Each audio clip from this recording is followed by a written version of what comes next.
નમસ્કાર, આપ જોઈ રહ્યા છો સ્પાર્ક ટુડે ન્યૂઝ। નર્મદા જિલ્લા પોલીસ વડાની અધ્યક્ષતામાં રાજપીપળા પોલીસ મથકનું વાર્ષિક ઇન્સ્પેક્શન યોજાયું, સાથે લોકસંવાદ કાર્યક્રમ પણ યોજાયો। નર્મદા જિલ્લા પોલીસ અધિક્ષક પ્રશાંત સુંબે દ્વારા રાજપીપળા પોલીસ મથકનું ઇન્સ્પેક્શન કરીને લોકો સાથે વિવિધ મુદ્દે સીધો સંવાદ કરવામાં આવ્યો। આ કાર્યક્રમ નર્મદા જિલ્લા પોલીસ અધિક્ષક પ્રશાંત સુંબેની અધ્યક્ષતામાં યોજાયો હતો। રાજપીપળા શહેરમાંથી વિવિધ સામાજિક આગેવાનો ઉપસ્થિત રહ્યા હતા અને તેઓની રજૂઆત તેઓએ પોલીસ અધિક્ષક સમક્ષ મૂકી હતી। નર્મદા જિલ્લા પોલીસ અધિક્ષકની સાથે નાયબ પોલીસ અધિક્ષક સંજય શર્મા તેમજ નાયબ પોલીસ અધિક્ષક કૃણાલસિંહ પરમાર, નાદોદના ધારાસભ્ય ડોક્ટર દર્શનાબેન દેશમુખ પણ ઉપસ્થિત રહ્યા। Rajpipla town PI VK Gadhvi દ્વારા ઇન્સ્પેક્શન સંદર્ભે જિલ્લા પોલીસ વડાને વિસ્તૃત માહિતી પૂરી પાડવામાં આવી। પોલીસ મથકની કામગીરી સંદર્ભે તેઓને વાકેફ કર્યા। લોકસંવાદમાં ઉપસ્થિત આગેવાનો દ્વારા કેટલાક મુદ્દે રજૂઆત કરવામાં આવી, જેનો જિલ્લા પોલીસ વડા દ્વારા સુખદ ઝડપી નિકાલ લાવવા બાહેધરી આપવામાં આવી। ઉપરાંત તેરા તુજકો અર્પણ હેઠળ 59 જેટલા ગુમ થયેલા મોબાઈલ ફોન શોધીને પોલીસે મૂળ માલિકોને પરત કર્યા। ચોરાઈ ગયેલા ગુમ થયેલા મોબાઈલ પરત મળતા મોબાઈલ માલિકોએ ભાવુક થઈ નર્મદા પોલીસની કામગીરી બિરદાવી હતી। છતાં પણ આ 6 મહિના પછી મોબાઈલ મળ્યો। અમે નવો મોબાઈલ લેવાની વિચારણા કર્યા જ કરતા હતા અને અત્યારે કાલે જ ફોન આવ્યો કે મોબાઈલ તમારો મળી ગયો છે, તો મને એટલી બહુ ખુશી થયેલી કે મેં કીધું, અને તે ટાઈમ જે ટાઈમે વિચાર કરેલો કે મોબાઈલ ખોવાઈ ગયેલો છે તો આપણે બીજો લેવા જવું એમ કરીને, એ ટાઈમે અહીંથી ફોન આવ્યો કે તમારો મોબાઈલ મળી ગયેલો છે અને કાલે તમે સવારે લેવા આવજો। તો મારા વાઈફ અને અમે બહુ જ ખુશી થઈ ગયેલી કે કોનો આભાર માનવાનો, ભગવાનનો બી આભાર માનવાનો અને દરેક પોલીસ સ્ટાફ જેટલી બહુ મહેનત કરી। અને લોકો અમુક વાર એવું વિચારે છે કે પોલીસને નાની નાની બાબત હોય તો પોલીસને કહેવા માટે ડર્યા કરે છે એમ, અમુક લોકો વિશ્વાસ નથી મૂકતા। આપણે ફરિયાદ કરીશું કે કંઈ બી વસ્તુ આપણે પોલીસને કહીશું તો પોલીસ શું કરશે યાર, પણ એવું ના વિચારવું જોઈએ।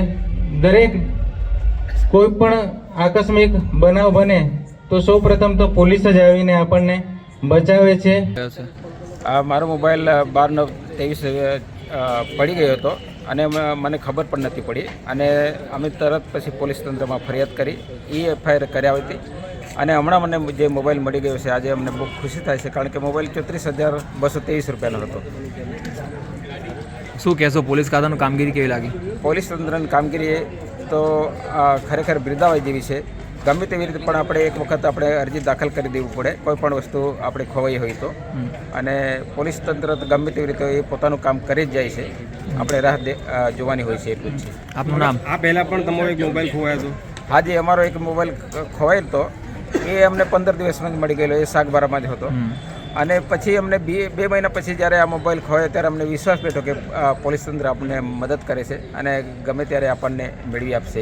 नमस्कार, मैं प्रशांत सुंबे, एसपी नर्मदा डिस्ट्रिक्ट के राजपीपला पुलिस स्टेशन के इंस्पेक्शन के दौरान आज लोक संवाद और लोकल क्राइम ब्रांच के द्वारा जो मोबाइल गुम अथवा चोरी में गए उनको वापस देने का कार्यक्रम तेरा तुझको अर्पण का आयोजन किया गया था, जिसके अंतर्गत आज लगभग 59 मोबाइल तेरा तुझको अर्पण के अंतर्गत हमने वापस दिए हैं और इस साल में 2024 में टोटल 170 मोबाइल हमने अब तक 170 मोबाइल वापस दे चुके हैं।